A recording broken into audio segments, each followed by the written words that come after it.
queria uma globalização mais democrática, não só a globalização dos serviços e a globalização dos produtos, mas a globalização das pessoas, a globalização do conhecimento. Em 1999, enquanto a OMC se preparava para fazer essa rodada do milênio, o mais importante encontro econômico que definiria todas as linhas da política econômica nos próximos anos, grupos de afinidade que se organizaram também por listas de e-mail, tomaram o centro de Seattle, nos Estados Unidos, no estado de Washington, e conseguiram cancelar o evento.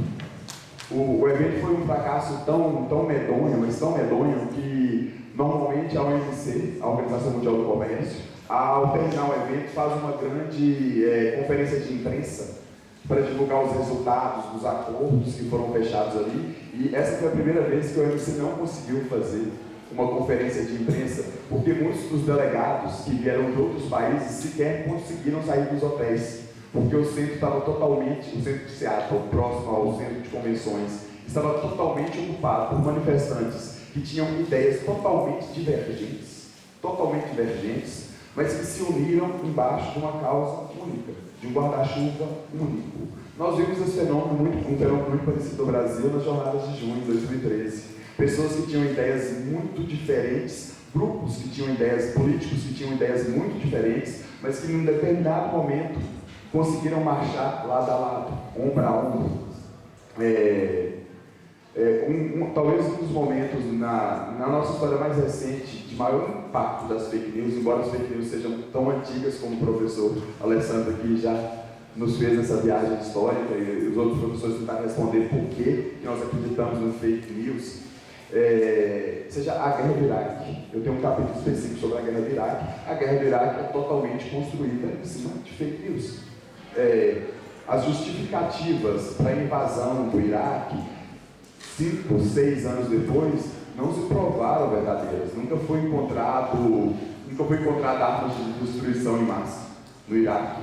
Nunca se conseguiu provar a relação ou o financiamento que o Saddam Hussein teria feito à Al-Qaeda. Nunca se conseguiu comprovar que o Saddam Hussein, de fato, tinha criado programas armamentícios que fugiam às resoluções da ONU que vetavam esses programas. E o engraçado é que o professor lembrou, na última vez que nós estivemos juntos, que a condenação à morte do Saddam Hussein foi justamente por crimes contra os curdos, o que não tinha relação nenhuma com as primeiras acusações de financiamento do terrorismo, de produção de armas de destruição em massa.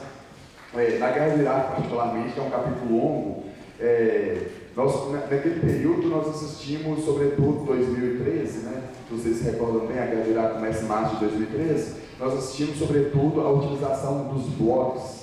Era a ascensão do blog, o Blogspot tinha lançado a sua plataforma, e nós conseguimos assistir pela primeira vez. É a primeira vez que um utilizador comum da internet, eu, você, apesar que aqui não é eu, você não, porque aqui as pessoas são da computação, da programação e dominam a produção de um website, mas é a primeira vez que um utilizador comum da internet conseguiu colocar conteúdos de forma rápida, de forma fácil naquelas plataformas.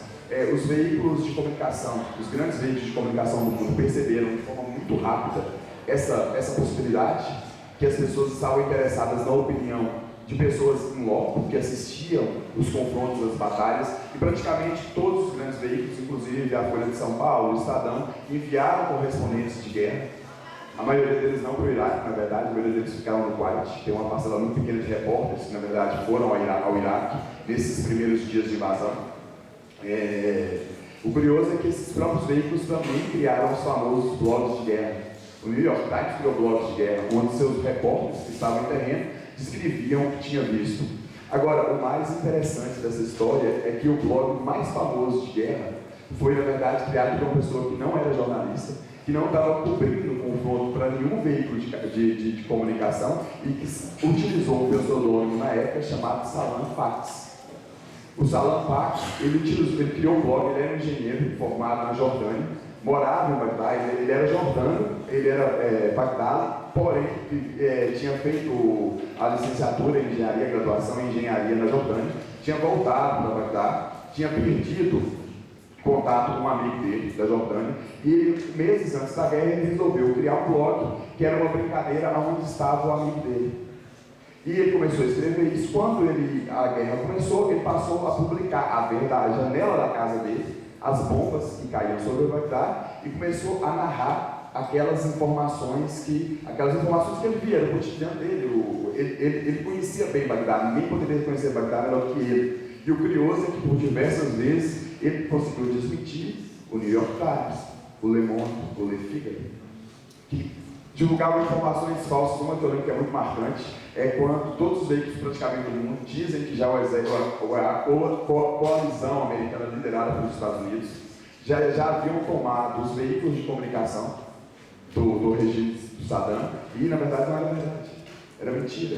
Ele continuava assistindo na casa dele a transmissão que era feita pela TV local, a TV nacional, porém todos os veículos do mundo divulgaram que aquele era um alvo que já havia sido tomado pelo exército americano. Então, um cidadão, como nós falamos aqui, uma única pessoa que tem acesso tem a possibilidade de produção de um blog em 2003, e de repente confronta todo, é um pouco na linha do que o professor falou, confronta todos os grandes veículos do mundo, e é extremamente visto, é um blog extremamente visualizado. Anos depois ele acabou por virar colunista do The Guardian, por causa disso. Se virou jornalista, virou analista do The Guardian, por causa disso. Um outro fenômeno agora já mais europeu, que caracteriza essa utilização de fake news e que se mostrou totalmente catastrófico, foi o atentado em Madrid, aos trens de Madrid em 2004. Não sei se vocês lembram, bombas explodiram em 3 trens de Madrid, na verdade 4 trens de Madrid, em 2004. E o governo, então, liderado pelo Partido Popular, colocou a culpa dos atentados no movimento Basco, no grupo Basco, Separação ETA. A partir da hora que o governo popular liderado, então, o governo popular é um partido na Espanha de centro-direita. Não chega a ser um partido totalmente de direita, mas é um partido de centro-direita. A partir da hora que ele colocou a culpa no movimento separatista do País Basco, lá no norte da Espanha, ele passou a criar toda uma narrativa de fake news que pudesse justificar que aquele grupo específico tinha cometido esses atentados, e descartando de forma completa a participação de qualquer grupo extremista islâmico. Existia uma intenção política por trás daquilo. A Espanha foi um dos 49 países que integrou a coalizão americana de invasão do Iraque. Um atentado na Espanha, em Madrid, poderia ter um resultado muito nefasto, a eleição geral que aconteceria dali a 3 dias. A Espanha estava se preparando para realizar uma eleição geral, onde seriam escolhidos os deputados do parlamento e, posteriormente, o primeiro-ministro. A ideia que um grupo islâmico pudesse ter cometido esse atentado poderia totalmente destruir as possibilidades do Partido Popular fazer novamente a maioria no parlamento e eleger o primeiro-ministro, porque os espanhóis eram contrários à participação da Espanha na invasão do Iraque. As pesquisas na época mostravam que 79% dos espanhóis eram contrários à participação da Espanha na invasão do Iraque. Já colocar a culpa num grupo extremista basco, que historicamente há mais de 30 anos também cometia uma série de atentados procurando a separação, a independência do País Basco do resto da Espanha, poderia ser vista com bons olhos. Porém, uma única mensagem de celular, um único SMS, começou a jogar por terra toda a mentira construída pelo governo com a ajuda da mídia nacional. Primeiro, por má informação, porque acreditou de fato no que autoridades, no que o primeiro-ministro dizia, no que o secretário de Estado dizia, e depois pelas agências de informação do Estado que fizeram manipulações grotescas de informação. Existe um documentário que chama Fevereiro Sangrento, Assassinato em Fevereiro. Esse filme, Assassinato em Fevereiro, conta a história de como a ETA, que é esse grupo separatista basco, assassinou um deputado na Espanha nos anos 80. E esse filme foi transmitido 2 vezes no mesmo dia e ele nem estava na programação um dia antes da eleição, com a ideia nítida de manipular a narrativa do acontecimento para se criar uma cosmologia sobre o que acontecia ali.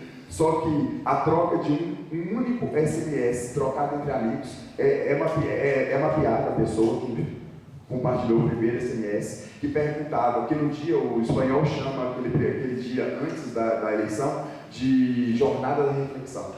Todos os eventos políticos e pontos públicos são totalmente proibidos.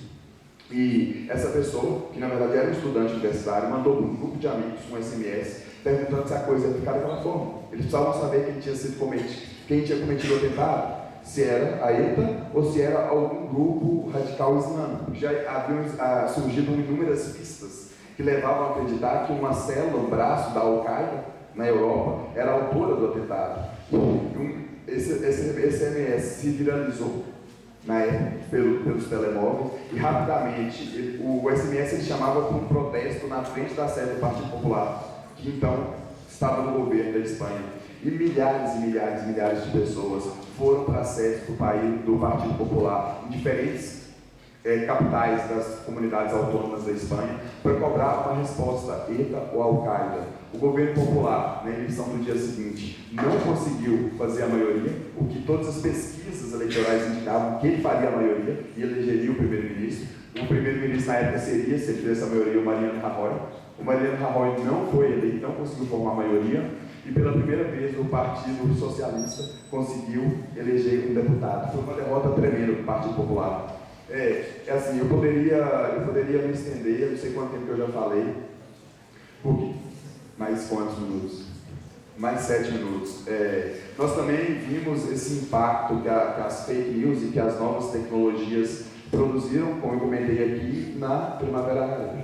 Um conjunto de protestos que começaram, na verdade, no final, em dezembro de 2010, e que se espalharam por todo o mundo, na verdade, muçulmano, apesar de chamar de Primavera Árabe.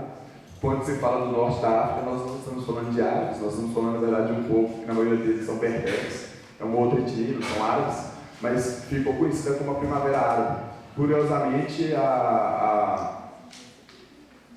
o impulso da Primavera Árabe, o rastilho de pólvora que explodiu a Primavera Árabe, é o assassinato e o espancamento de um jovem no Egito, em Alexandria, chamado Khaled Said.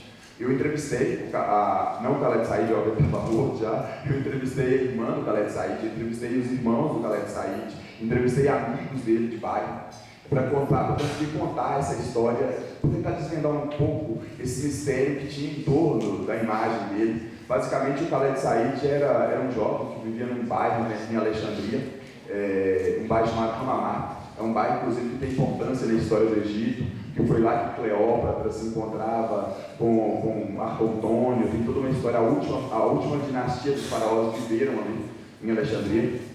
E ele um dia simplesmente foi a um cybercafé lá do bairro e foi brutalmente espancado pela polícia. E foi colocado numa ambulância, levado para o hospital e, teoricamente, chegou morto no hospital. O governo local, para encobrir essa história, criou uma narrativa totalmente fantasiosa que os policiais teriam abordado o Khaled Said nesse cybercafé, pedindo a documentação, que ele teria se recusado a mostrar a documentação e teria engolido um pequeno pacote de maconha, e que ele morreu por asfixia. Que a polícia tentou ajudar, colocou numa ambulância, levou para o hospital, só que quando ele chegou lá ele estava morto por asfixia. No outro dia, no dia seguinte à morte, o irmão do Khaled Said foi chamado para reconhecer o corpo no necrotério. E quando ele viu aquela imagem, literalmente grotesca, de um ser humano com o queixo quebrado, com o maxilar quebrado, com fratura no crânio, com marcas de roxo por todo o corpo, ele falou: isso não pode ter sido asfixia. Isso não são características de uma pessoa que morreu por falta de ar, engasgada. Ele tirou meia dúzia de fotos com o celular dessa imagem e resolveu publicar essa imagem no Facebook. Menos de um dia depois, já existiam protestos em todo o Egito que cobravam a explicação da morte do Khaled Said. E é aí que surge a Primavera Árabe. Muitas vezes se fala que a Primavera Árabe surgiu na Tunísia, com a autoimolação do esqueci o nome agora, Mohamed Ben Ali, mas na verdade a Primavera Árabe começou 2 meses antes, no Egito, e a autoimolação desse jovem na Tunísia, numa cidadezinha muito do interior da Tunísia, que também, a partir das fake news, foi manipulado, foi de forma manipulada, de forma mesmo grotesca, que se tentou esconder o assassinato do Khaled Said, impulsionou e fez crescer e se espalhou por todo o mundo árabe, na verdade, que é muito islâmico. O livro, ele traz um conjunto dessas histórias que eu estou contando aqui, poderia contar a noite inteira, são centenas e centenas de histórias, um conjunto dessas histórias e como as novas tecnologias, a internet, os celulares, e como as fake news moldaram esses acontecimentos tão importantes da nossa história. O livro, ele começa, como eu disse, nos zapatistas e vai até a eleição do presidente Jair Bolsonaro, em 2018, passa pela Cambridge Analytica, pela história da Cambridge Analytica, que é analisada no livro também, passa pela eleição do Donald Trump, e curiosamente, que acabei por não dizer mais no início, mas há uma relação curiosa, porque a Cambridge Analytica, ela trabalhou para a eleição do Donald Trump, e ela foi cogitada para trabalhar para a eleição do Jair Bolsonaro. A cabeça, o cérebro por trás da Cambridge Analytica, que é o Steve Bannon, que é a grande figura da extrema-direita mundial hoje, ele é amigo próximo do Eduardo Bolsonaro, dos filhos do Eduardo Bolsonaro. Curiosamente, existem um conjunto de fotografias entre eles, que são publicados por ele mesmo no perfil, onde ele vai nos Estados Unidos para se aconselhar, foi diversas vezes para se aconselhar nos Estados Unidos, e o Steve Bannon, que foi diretor e CEO da Cambridge Analytica, ele mesmo reconheceu que ele seria um conselheiro extra-oficial da campanha do Jair Bolsonaro, extra-oficial, não trabalhou de forma oficial para eles, mas seria um conselheiro extra-oficial da campanha. Nessa história do impacto da internet, das fake news, curiosamente, de repente o Jair Bolsonaro apareceu para a gente como uma figura que quase ninguém conhecia, uma figura totalmente desconhecida, alheia, já tinha falado algumas barbaridades aqui e ali, algumas maluquices, mas curiosamente o Bolsonaro talvez seja o único político brasileiro que percebeu as jornadas de junho em 2013. Em 2013, depois do dia 17 de junho, quando foi aquela grande manifestação em São Paulo, que a polícia foi o dia que a polícia foi mais agressiva e os protestos cresceram no dia 20 de junho, menos de uma semana depois, 3 dias depois, é quando Jair Bolsonaro cria uma única página no Facebook, a página que ele tem até hoje, e é quando ele fala que ele iria reunir todas as outras pequenas páginas que ele tinha naquela única página, porque as outras páginas seriam deletadas, e que ele começa justamente a se alinhar ao tal movimento de jornadas de junho. É quando ele começa a fazer críticas mais ferozes ao PT, ao governo da então presidente Dilma Rousseff, que estava no poder, e é quando ele também começa a receber. O primeiro post do Bolsonaro é muito engraçado, porque ele só tem 60 likes. Em vista do que ele teve durante as eleições, ainda tem hoje, é surpreendente, porque ele só tem 60 likes e meia dúzia de comentários. Agora, dessas meia dúzia de comentários, pelo menos 4 pedem a mesma coisa, que ele saia da presidência da República. Se vocês voltarem a timeline, tiverem paciência, eu fiz com extração de dados, todas as informações, não foi um trabalho manual, mas se vocês tiverem a paciência para rolar até a criação, vocês vão perceber que é muito engraçado. São pouquíssimos comentários, pouquíssimas partilhas, pouquíssimos likes, mas todos os comentários pedem a mesma coisa, que ele saia para presidente da República.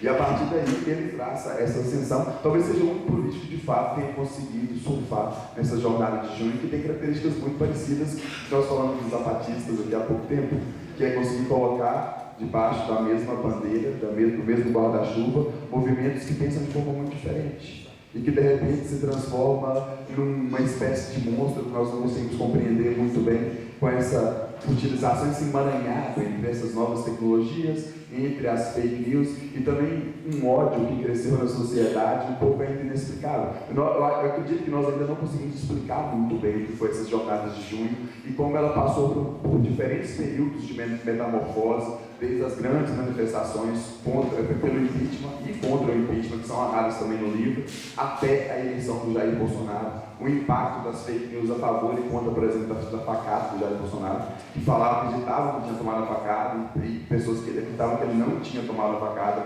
Eu tenho participado desse último mês de uma série de mesas redondas, uma série de lançamentos do livro, e é curioso que sempre me surge a pergunta se eu acredito que o Jair Bolsonaro levou uma facada.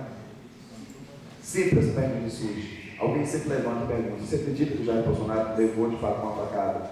Ou qual o impacto que a facada teve na eleição do Jair Bolsonaro? Eu acho que nós vivemos uma rede tão emaranhada de acontecimentos, de fatos, impulsionados por essa internet tão rápidas, que nós ainda não conseguimos perceber como nós mesmos estamos criando histórias paralelas ao ponto de estar em outros lugares, de pessoas que são leitores, que compram livros e que se questionam em se o Jair Bolsonaro levou ou não uma facada. Como se fosse possível criar toda uma rede de conspiração que envolvesse 2 ou 3 hospitais, transferência médica, para se criar uma história dessa. Eu poderia contar muitas e muitas histórias, tem muitas histórias interessantes no livro. Como eu disse, foram 5 anos de pesquisa, uma pesquisa muito profunda, onde eu usei materiais muito diversificados, desde e-mails vazados pelo Wikileaks, desde entrevistas com ativistas, desde presenciar, na verdade, muitas dessas manifestações, muitas delas eu estive presente, desde pesquisar na Deep Web, grupos fechados, que organizavam manifestações e propagavam mensagens de ódio. Eu deixo a minha fala por aqui. Gostava só de agradecer a atenção, todo mundo tão atento. Muito obrigado, meus colegas de mesa. Muito obrigado também a professores por terem organizado o convite. Obrigado.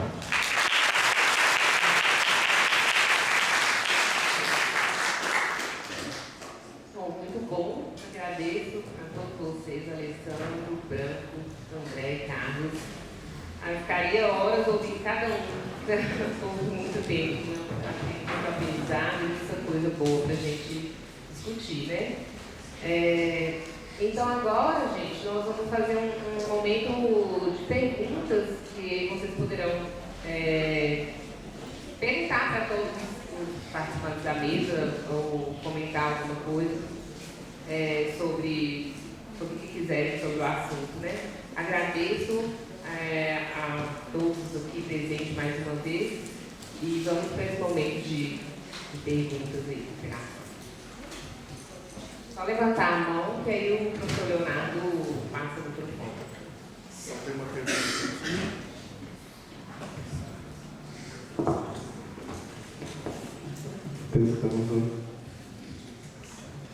Eu queria fazer uma pergunta para o André. Eu queria saber, porque você citou o Bakhtin ali em alguma das referências, se a questão de quando você fala que a gente dá mais credibilidade àqueles que estão próximos da gente, é uma consequência, um reflexo do que o Bakhtin fala, de que o outro tem uma visão mais ampla de nós do que nós mesmos temos. Que se daí a gente confia mais na palavra do outro por conta dessa visão mais ampla e tal.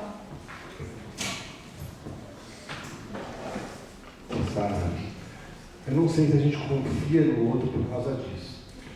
De fato, só o outro consegue ter uma visão minha com a amplitude que ele tem. Você, por exemplo, consegue me ver aqui de uma forma que nenhuma outra pessoa consegue, só você. E eu jamais vou conseguir. Então, eu consigo ter de mim uma noção que eu só tenho pela forma como você está me olhando, está falando comigo, está interagindo comigo, né? Isso é o que o Bakhtin coloca, é o princípio fundamental da relação interacional entre as pessoas. Agora, se eu confio mais em você por causa disso, aí já acho um pouco mais complicado. O que eu acho da questão da confiança é que as formas tradicionais, modernas, que a gente criou de confiar, ou nas quais a gente confiou durante muito tempo, né? Durante a modernidade, como as mídias, por exemplo, né? As mídias tradicionais, eu acho que essas mídias, essas formas estão sendo cada vez mais deixadas de lado. Então eu vou procurar onde essa confiança, né? E eu acho que por conta das ferramentas do computador e da internet, né? Eu estou começando a construir relações de confiança com pessoas mais próximas. Eu acho que é um pouco isso, na verdade. Assim. Eu acho que é por causa desse excedente de visão que você tem de mim, que eu confio em você, não é por causa disso não. É porque eu estou tendo possibilidade de me apropriar de algumas ferramentas para construir relações de confiança com pessoas que me são mais próximas. Acho que é por aí, tá? E só mais um comentário, eu esqueci seu nome, desculpa. É porque você estava comentando das várias fake news que já aconteceram durante a história e eu acho que vale ressaltar a fake news que é real até hoje de Chernobyl, que o número de mortes oficial de Chernobyl até hoje é 31, enquanto sabemos por meio de estudos e tal que os casos de câncer foram muito altos depois da explosão de Chernobyl, e até hoje o número oficial de mortes divulgado pela União Soviética foi de 31 mortes. Então eu acho muito interessante que a gente entenda que as fake news, por mais que a gente entenda que elas são fake news, muitas vezes elas não são desmentidas, como é, por exemplo, o caso do número de mortes de Chernobyl. Então, paralelo de Chernobyl também, a gente tem um caso da China, né, de 1989, do massacre da Praça da Paz Celestial, que é colocado como massacre, mas aí também é negado pelo governo chinês, né? Então, infelizmente, casos seriam vários, né? Eu fiz só uma introdução aqui para poder chegar para o século XXI, para o professor ficar à vontade com a apresentação do próprio livro, mas os casos assim, são inúmeros, né? E acho que pelos grupos que o professor falou, não estão situados em um lugar ou outro de direita, esquerda, ou as denominações que são dadas aí no Brasil de forma um pouco estranha, mas que são dadas no Brasil para definir grupos políticos. Então você tem razão. E é bom que o que eu tenha falado, e o professor falou, e todos falaram aqui na mesa, tenha gerado mais, né, pensamentos aí dos inúmeros casos. O que eu queria citar também, no tempo era curto, mas acho que é muito importante para a história do Brasil, da época de Getúlio Vargas, o assassinato de João Pessoa, que o professor Luiz Felipe Miguel, da UNB, trabalha com a mídia política no Brasil, né? É bom que aquilo transformou a história do Brasil, que era um crime passional, acabou se transformando num crime político via imprensa, e aí esse crime político mudou os rumos da história do Brasil completamente por causa da deposição de Washington Luiz. Aí Vargas teve 15 anos de governo, depois mais 4, também alterou significativamente a história do Brasil. Né? Então acho que só para lembrar mais um caso que é mais no Brasil aí, que dá para a gente pensar nas informações falsas. Minha pergunta vai para Branco aqui, Kátia. O Branco, eu fiquei curiosa.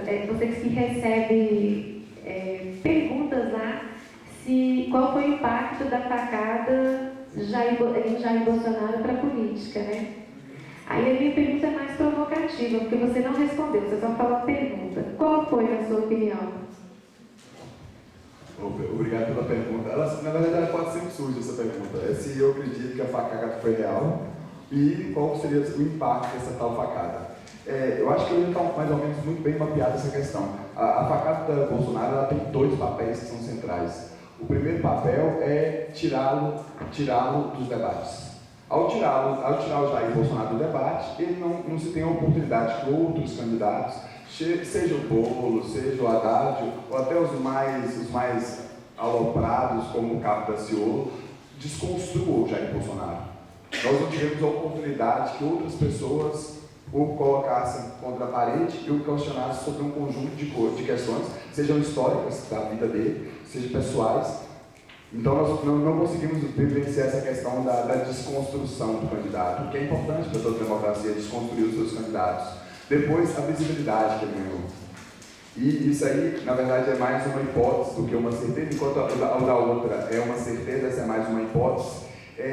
Naquelas 2, 3 semanas após a facada, a visibilidade que Jair Bolsonaro ganha ao estar internado no hospital, ao todo processo, querendo ou não, ele é um candidato à presidência da República que sofre um ataque do Juiz de Fora.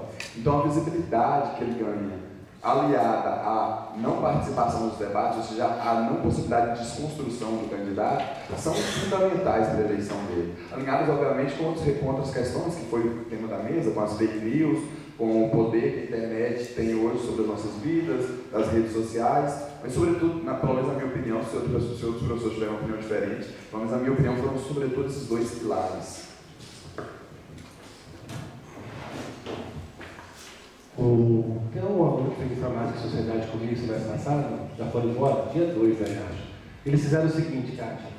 Eu pedi para eles fazerem o seguinte: eles pegaram todas as pesquisas do primeiro e do segundo turno de vários instrumentos de pesquisa, né? Do andamento dos candidatos no decorrer do processo eleitoral, colocaram um embaixo do outro, assim, quase no mesmo gráfico, e colocaram alguns momentos importantes do período eleitoral. A facada, o ele não, né? Eles perceberam que o ele não, 2 dias depois do ele não, as pesquisas mostraram o Bolsonaro subindo um pouco mais do que na época da facada. Parece que a contra-manifestação do Ele Não, feito pelas redes sociais, pelo WhatsApp, as mensagens que circularam, as fake news que circularam sobre Ele Não, ajudaram mais a opinião pública do Bolsonaro subir nas pesquisas do que a própria facada.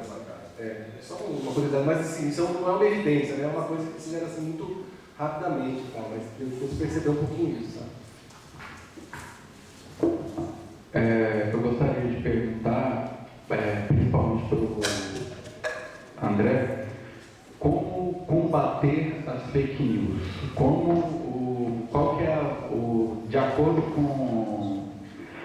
Porque de acordo com o que você expôs, os argumentos eles têm validade porque cada um tem a sua verdade, até prova contrário. Então, como que é possível combater as fake news com tantas verdades? Não sei.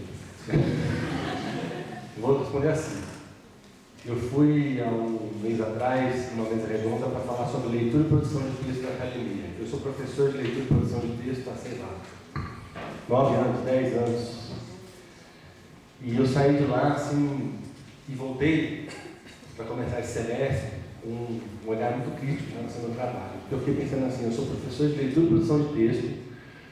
E o que eu fiz nos últimos 3, 4 anos para que os meus alunos, as pessoas que passaram por mim, lessem o que está acontecendo no Brasil e produzissem respostas, textos, né, de forma diferente do que produziram para tentar impedir o que está acontecendo. Então, assim, eu realmente fiquei assim, preocupado. O trabalho que eu estou fazendo como professor de leitura e produção de texto é que eu não estou mostrando para os meus alunos que eles precisam ler e produzir textos um pouco melhor do que eles estão fazendo para entender, né? Fake news, o que é fake, o que não é. Então, assim, eu acho que talvez uma resposta possível, um caminho possível seja assim, nós precisamos começar a reaprender a ler, pensar na leitura como um processo de diálogo com as coisas, ter um pouco mais de paciência para ler, não ler tão rápido. Então, acho que a leitura talvez seja um caminho. Ler. Vamos nos preocupar em ler as coisas talvez com um pouco mais de cuidado. E aí, na hora que a gente lê, né, que perguntas que a gente faz para aquilo que a gente está lendo, para fazer saltar o que não é fake, o que é verdade, né? O que não é verdade, né? Acho que talvez esse seja um caminho assim que eu consigo pensar agora, um cuidado maior com a leitura das coisas, né? Elas passam num circular de telha, a gente olha e faz assim e lê, olha e faz assim e lê, né? O que é ler, né? Se a gente está fazendo assim, a gente está fazendo alguma pergunta daquilo que a gente está lendo. Só tem uma forma de você enfrentar a fake news, é batendo no texto e fazendo saltar coisas que não estão, fazendo saltar do texto coisas que não estão ali. Pegar a imagem que está sendo criada, o meme, e falar assim, não é possível que essa mamadeira tenha essa tampa desse jeito. O que está acontecendo aqui, né? Por que estão fazendo circular essa mamadeira desse jeito? Fazer pergunta do texto, né? Talvez esse seja um caminho para a gente combater a fake news assim, cada um com o seu celular na mão, talvez ser um leitor que faça perguntas, seja a principal arma contra as fake news.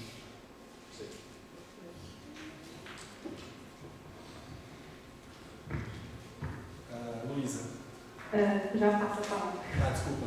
Tudo bem. Boa noite, meu nome é Aline, sou professora do curso de Geografia e trabalho com Geografia Política e fico muito feliz com a mesa, inclusive pela oportunidade de debater isso com tamanha qualidade. É uma pena que a gente não tem mais tempo para ver vocês, inclusive.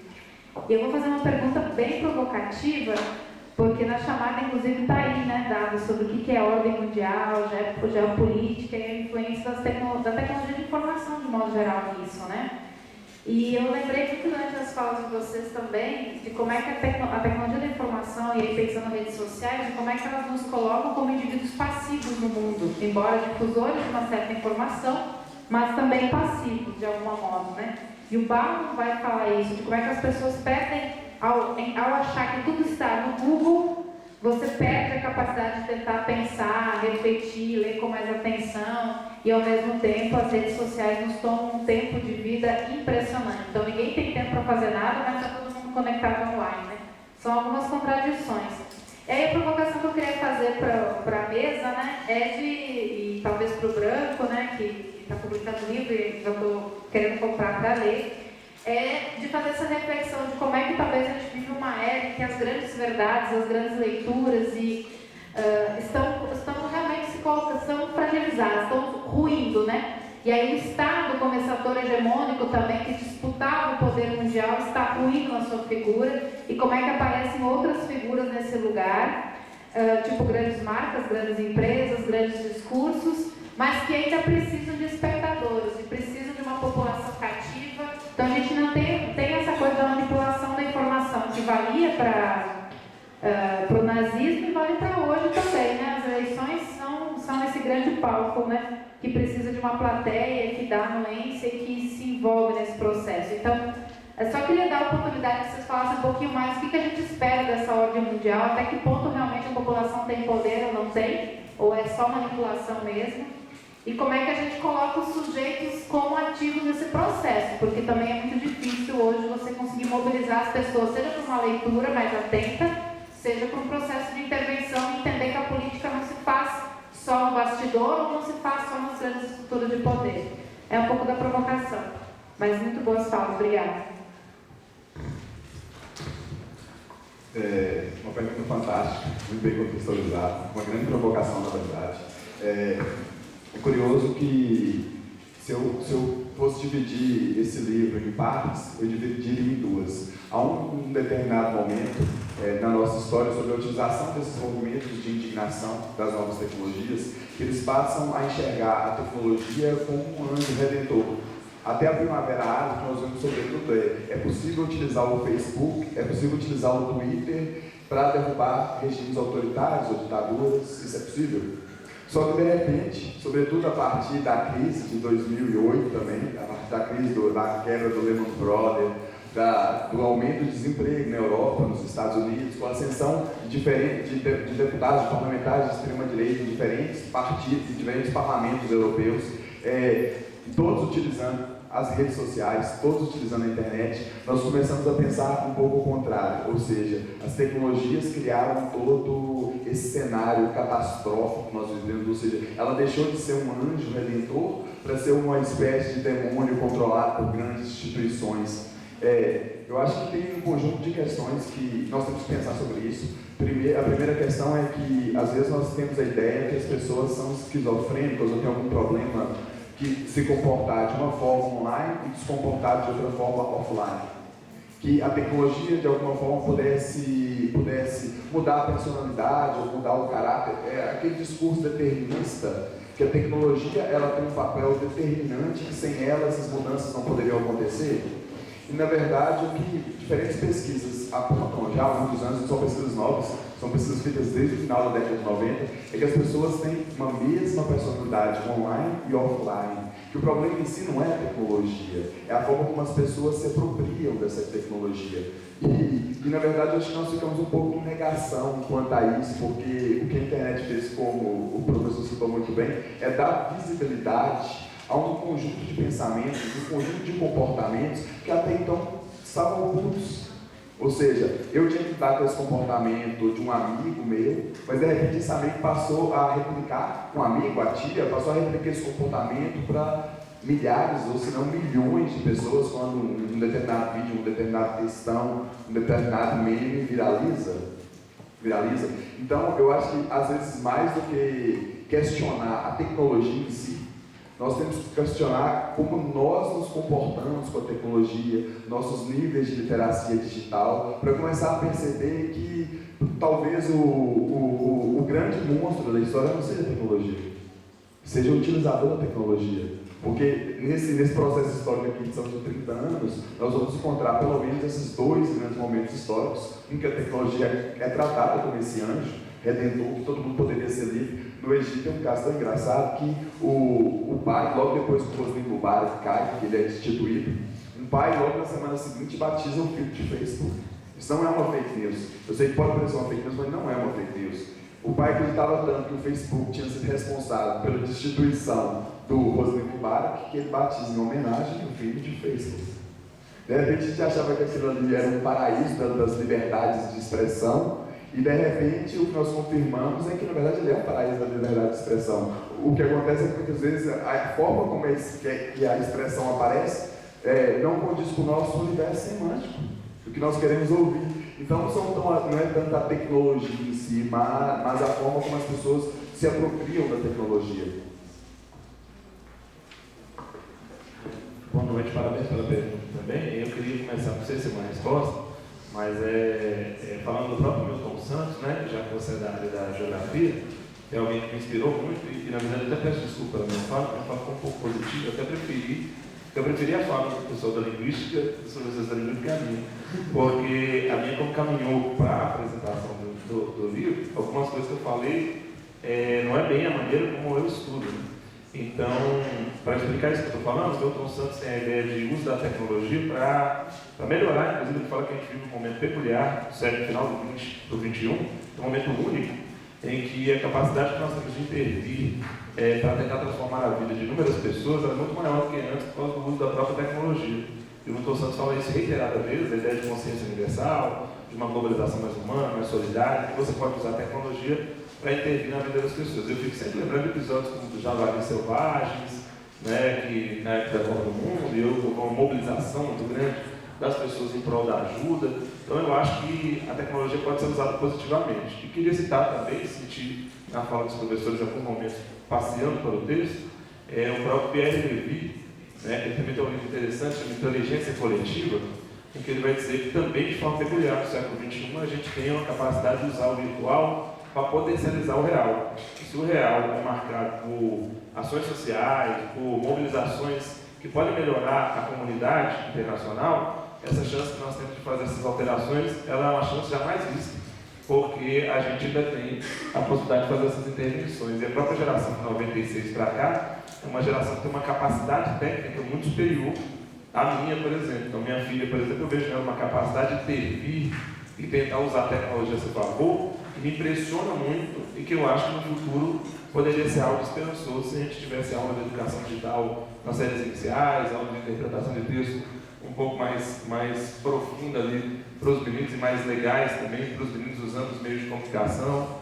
Eu vejo nesse caráter também positivo. O último é o Jürgen Abel, ele fala da ideia de comunicação ativa, também é bem interessante, de como você usa o racionalismo e a sua capacidade técnica para conseguir intervir e transformar a sociedade por meio da educação. Então, foi boa essa pergunta, me deu essa chance de não parecer que a minha fala era tão negativa em relação ao uso das tecnologias, porque eu uso tecnologia com frequência bem grande e acho que isso não piorou a minha vida. Eu tenho capacidade de dar aula para 4.600 alunos de uma vez, que é o número de seguidores que eu tenho no meu Instagram.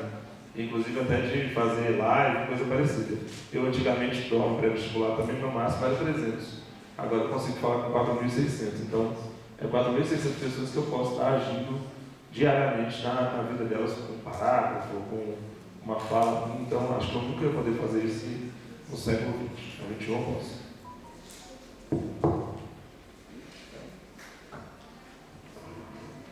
Luísa.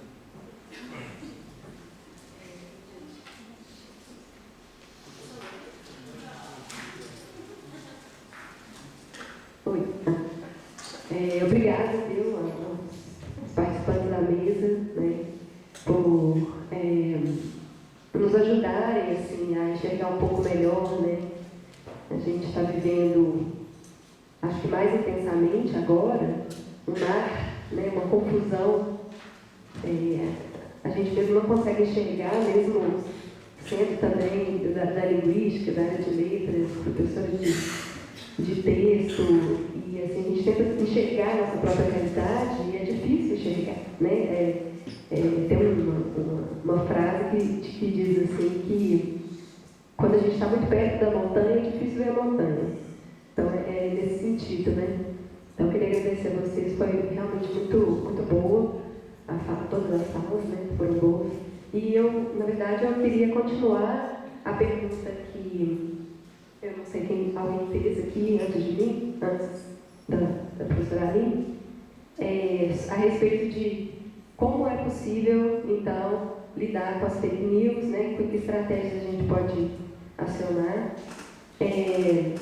Então, refletindo sobre a fala, principalmente do André e do Carlos, a gente não deve nunca esquecer que os textos eles são produzidos, né? Eu acho que esse é um ponto importantíssimo, a gente não esquecer que o texto ele tem uma data, ele tem um autor, mesmo quando a gente não sabe quem é o autor. Então, essa pergunta a gente deve sempre se fazer, sim, né? diante de um meio, diante de um textão, diante de qualquer coisa, quando, por quem isso foi produzido, né? Isso nos ajuda bastante a entender, eu acho, toda a questão. E uma outra pergunta importantíssima, né, para quem lida com o texto é com que finalidade, né? Não apenas o que está sendo comunicado, mas para que está sendo comunicado, né? Então, aquela foto lá de uma madeira de piroca, a gente se pergunta por quê, né? Ou para que aquilo existiu, da onde veio aquilo, né? Como será que aquilo foi produzido? Então, isso são questões que a gente trata sempre com os alunos de letras, né? Mas que deveria servir para todo mundo. E é interessante tentar fazer o caminho oposto, né? Até brincar de fake news, por exemplo. Vamos produzir uma fake news. Então, o que a gente tem que fazer para produzir uma fake news, né? A gente tem que ter um objetivo, né? A gente vai fazer o quê? A gente vai usar o quê? Texto, fotografia, né? E aí, André, eu acho que não é apenas a língua, né, que tem esse verniz de verdadeira, de isenta, de homogêneo, mas todas as linguagens, de maneira geral, né, a fotografia também. A fotografia não é isenta também de uma subjetividade ali, né? E a própria tecnologia, né, em si. Né? A gente usa, mas a gente não sabe como que ela funciona, né? E, enfim, eu queria apenas fazer esses comentários. E uma outra, só mais uma coisa interessante que eu queria colocar, é um livro que eu li esse ano, que chama Gramática da Manipulação. É um livro de uma jornalista chamada Letícia Salorenzo. Ela faz uma pesquisa sobre as eleições de 2014. E ela mostra uma pesquisa linguística, né, em manchetes de jornal de 2014, como que a manipulação durante as eleições foi construída mesmo, com que verbos, né, com que palavras, com que construções. Então isso é possível de ser identificado, né, é possível de ser contabilizado. E, enfim, bom, só colocando mais essas questões aí. Obrigada. Não foi exatamente uma pergunta.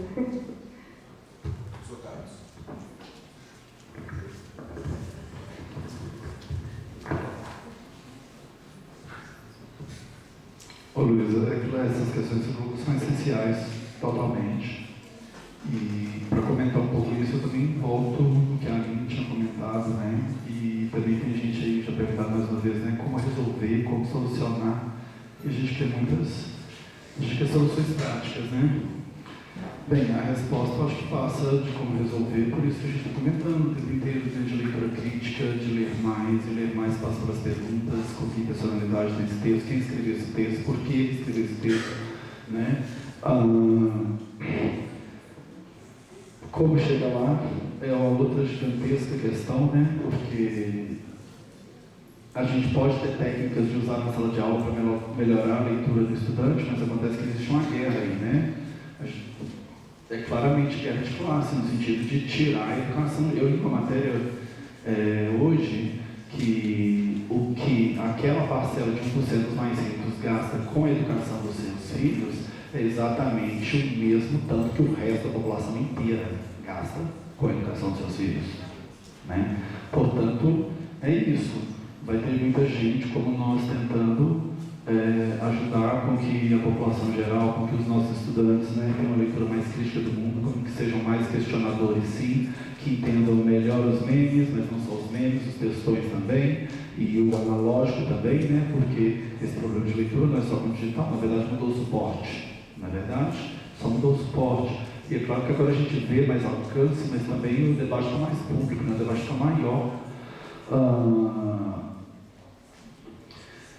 Então é isso, eu acho que faz parte de todo o contexto político, né? A gente tem que brigar por educação, a gente tem que brigar por uma sociedade mais justa, para depois a gente conseguir mais leitura crítica, mas não dá para tentar leitura crítica antes, é o trabalho de formiguinha, né?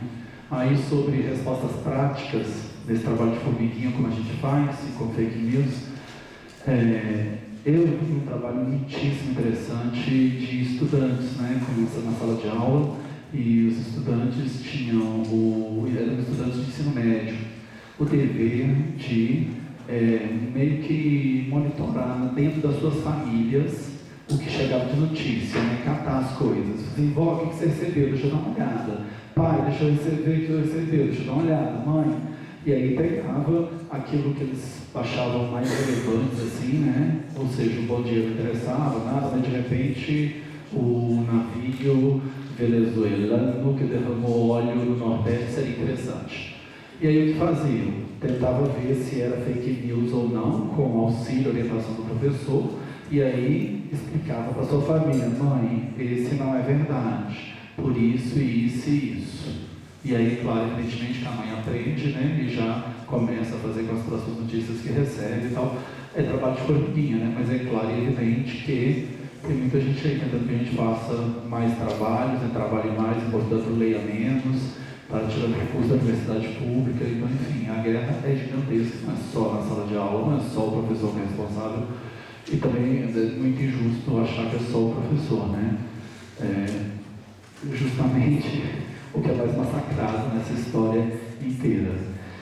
Mas é isso, a solução passa por leitura crítica, por entendimento do mundo. Eu usei muita expressão aqui, leitura de mundo, que é a expressão freiriana, né, de Paulo Freire, que é entender o mundo, né, relacionar aquilo que está ao teu lado local com o global, né, para entender, por exemplo, as questões geopolíticas e a nova ordem mundial a partir das tecnologias digitais, né? Ou seja, muito trabalho para a gente, muito trabalho para todos nós. Boa noite. Parabéns. É muito difícil fazer pesquisa e falar de um tema quente. De fato, é louvável. Eu gostei muito da fala de todos vocês, sobretudo por ser visões diferentes do mesmo tema. Eu queria deixar registrado que a Luísa leu a minha pergunta, fez meus comentários, mas ela roubou tudo de mim. Mas, enfim, eu acho que o André começa, por exemplo, falando que uma pergunta provocativa, né? Por que nós acreditamos em fake news? E aí eu acho que uma outra pergunta complementar poderia ser interessante, como por que eu compartilho? Vários de nós também já compartilham fake news. Então, por que eu compartilho? Porque uma coisa é você acreditar. E você acredita e se identifica ideologicamente. Outra coisa é você ir lá e compartilhar. Então, qual que é a intencionalidade? Então, tem uma passagem aí entre se identificar e ter a intenção de compartilhar aquela informação. Então, acho que esse é o primeiro ponto analítico, eu acho que, para quem está pensando em fazer uma análise mais discursiva de uma fake news. E eu acredito também que ela, pensando na metáfora muito utilizada pelo Bolsonaro o tempo todo, né? Ela é uma arma mesmo, uma arminha ideológica. E depende muito de quem está com essa arma. Então, se é o ministro da Educação, falando que chama o professor de zebra gorda, então você tem aí um tipo de arma ideológica. Né? Você tem a fake news atacada, você tem uma outra arma ideológica, que pode ser não desconstruir a imagem dele e, ao mesmo tempo, construir a imagem do mito, reforçar a imagem do mito. Então, como o professor Brão falou, a fake news é uma arma de distração, mas ela também pode ser uma arma de estereotipia. Estereotipia do estudante, dos petários, dos bolsominions, das mulheres, né? Teve muita fake news das feministas e também dos estudantes pelados. E eu acho que uma pergunta que a gente tem que fazer o tempo todo, né, é na mão de quem que está essa arma, né? Exatamente, quem produz, e não só quem produz, mas quem produz e compartilha. Por quê? E aí talvez vocês possam comentar um pouco mais. O robô, eu não sei se as pessoas sabem que robôs trabalharam divulgando fake news. Não sei se a tia, a minha mãe lá no WhatsApp, ou os meus familiares sabem, têm essa consciência de que há uma intencionalidade, há um robô que faz isso. Ao passo que concordo com o André, ao mesmo tempo que eu me identifico com o familiar e aí eu acredito nele e por isso compartilho, como que a gente faz com relação ao robô? Qual que é a relação contratual? Qual que é a relação dialógica? Com quem que eu estou conversando? Vocês podem talvez comentar alguma coisa nesse sentido. Obrigada. Eu vou fazer acho que a professora colocou comentários fantásticos, muito interessantes, provocações. Só vou fazer um comentário da questão dos robôs, que é curioso, porque é uma parte que eu mapeei bem, utilizando uma série de pesquisas que tem disponíveis sobre isso. Um conjunto de robôs, de bots, né, que trabalharam tanto na eleição do Donald Trump, que trabalharam para desestabilizar o governo do Maduro na Venezuela, também trabalharam a favor da campanha do Jair Bolsonaro no Brasil. É o mesmo conjunto de robôs que pairam aí, e o que nós temos que nos perguntar também é quem financia esses robôs. Qual que é a ordem que está por trás do financiamento desses robôs, e ao financiar esses robôs, qual que é a mentalidade que molda a utilização desses robôs? Porque, na verdade, hoje nós já temos começando